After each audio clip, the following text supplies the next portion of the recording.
द्वादशोऽध्यायः। देवी चरित्रों के पाठ का महात्म्य। मैं 3 नेत्रों वाली दुर्गा देवी का ध्यान करती हूँ। उनके श्री अंगों की प्रभा बिजली के समान है। वे सिंह के कंधे पर बैठी हुई भयंकर प्रतीत होती हैं। हाथों में तलवार और ढाल लिए अनेक कन्याएं उनकी सेवा में खड़ी हैं।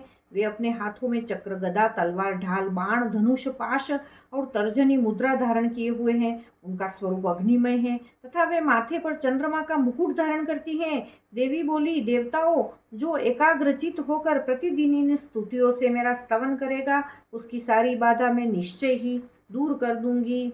जो मधु केटभ का नाश, महिषासुर का वध, शुंभ निशुंभ के संहार के प्रसंग का पाठ करेंगे तथा अष्टमी, चतुर्दशी और नवमी को भी जो एकाग्रचित्त हो भक्ति पूर्वक मेरे उत्तम महात्म्य का श्रवण करेंगे, उन्हें कोई पाप नहीं छू सकेगा। उन पर पाप जनित आपत्ति अभी नहीं आएगी। उनके घर में कभी दरिद्रता नहीं होगी तथा उनको कभी प्रेमी जनों के विछोह का कष्ट भी नहीं भोगना पड़ेगा। इतना ही नहीं, उन्हें शत्रु से, लुटेरों से, राजा से, शस्त्र से, अग्नि से तथा जल की राशि से भी कभी भय नहीं होगा। इसलिए सबको एकाग्रचित होकर भक्ति पूर्वक मेरे इस महात्म्य को सदा पढ़ना और सुनना चाहिए। यह परम कल्याणकारक है। मेरा महात्म्य महामारी जनित समस्त उपद्रवों तथा आध्यात्मिक आदि तीनों प्रकार के उत्पादों को शांत करने वाला है। मेरे जिस मंदिर में प्रतिदिन विधि पूर्वक मेरे इस महात्म्य का पाठ किया जाता है, उस स्थान को मैं कभी नहीं छोड़ती। वहाँ सदा ही मेरा सन्निधान बना रहता है। बलिदान, पूजा, होम तथा महोत्सव के अवसरों पर मेरे इस चरित्र का पूरा पाठ और श्रवण करना चाहिए। ऐसा करने पर मनुष्य विधि को जानकर या बिना जाने भी मेरे लिए जो बलि, पूजा या होम आदि करेगा, उसे मैं बड़ी प्रसन्नता के साथ ग्रहण करूंगी। शरत काल में जो वार्षिक महापूजा की जाती है, उस अवसर पर जो मेरे इस महात्म्य को भक्ति पूर्वक सुनेगा, वह मनुष्य मेरे प्रसाद से सब बाधाओं से मुक्त तथा धन, धान्य एवं पुत्र से संपन्न होगा। इसमें तनिक भी संदेह नहीं है।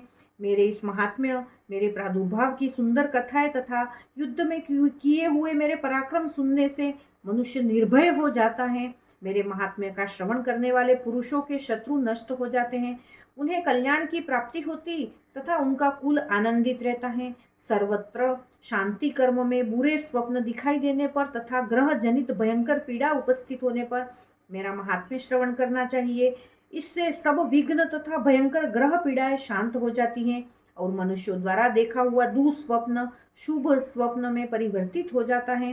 बाल ग्रहों से आक्रांत हुए बालकों के लिए यह महात्म्य शांतिकारक है तथा मनुष्यों के संगठन में फूट होने पर यह अच्छी प्रकार मित्रता कराने वाला होता है। यह महात्म्य समस्त दुराचारियों के बल का नाश कराने वाला है। इसके पाठ मात्र से राक्षसों, भूतों और पिशाचों का नाश हो जाता है। मेरा यह सब महात्म्य मेरे सामीप्य की प्राप्ति कराने वाला है। पशु, पुष्प, अर्घ्य, धूप, दीप, गंध आदि उत्तम सामग्रियों द्वारा पूजन करने से, ब्राह्मणों को भोजन कराने से, होम करने से, प्रतिदिन अभिषेक करने से, नाना प्रकार के अन्य भोगों का अर्पण करने से तथा दान देने आदि से 1 वर्ष तक जो मेरी आराधना की जाती है और उससे मुझे जितनी प्रसन्नता होती है, उतनी प्रसन्नता मेरे उस उत्तम चरित्र का एक बार श्रवण करने मात्र से हो जाती है। यह महात्म्य श्रवण करने पर पापों को हर लेता है और आरोग्य प्रदान करता है। मेरे प्रादुर्भाव का कीर्तन समस्त भूतों से रक्षा करता है तथा मेरा युद्ध विषयक चरित्र दुष्ट दैत्यों का संहार करने वाला है। इसके श्रवण करने पर मनुष्यों को शत्रु का भय नहीं रहता। देवताओं, तुमने और ब्रह्म ऋषियों ने जो मेरी स्तुतियाँ की हैं तथा ब्रह्मा जी ने जो स्तुतियाँ की हैं, वे सभी कल्याणमयी बुद्धि प्रदान करती हैं। वन में, सूने मार्ग में अथवा दावानल में गिर जाने पर, निर्जन स्थान में लुटेरों के दाव में पड़ जाने पर या शत्रुओं के पकड़े जाने पर अथवा जंगल में सिंह, व्याघ्र या जंगली हाथियों के पीछा करने पर, कुपित राजा के आदेश से वध या बंधन के स्थान में ले जाए जाने पर अथवा महासागर में नाव पर बैठने के बाद भारी तूफान से नाव के डगमग होने पर और अत्यंत भयंकर युद्ध में शस्त्रों का प्रहार होने पर अथवा वेदना से पीड़ित होने पर कि किंबहुना सभी भयानक बाधाओं के उपस्थित होने पर जो मेरे इस चरित्र का स्मरण करता है, वो मनुष्य संकट से मुक्त हो जाता है।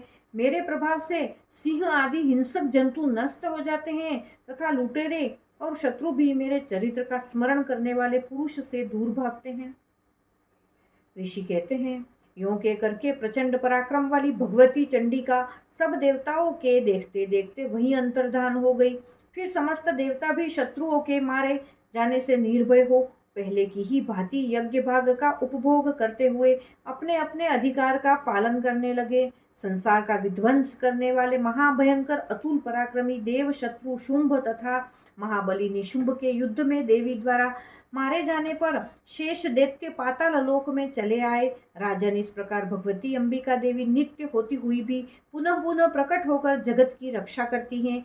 वे ही इस विश्व को मोहित करती हैं, वे ही जगत को जन्म देती हैं तथा वे ही प्रार्थना करने पर संतुष्ट हो विज्ञान एवं समृद्धि प्रदान करती हैं। हे राजन, महाप्रलय के समय महामारी का स्वरूप धारण करने वाली वे महाकाली ही इस समस्त ब्रह्मांड में व्याप्त हैं।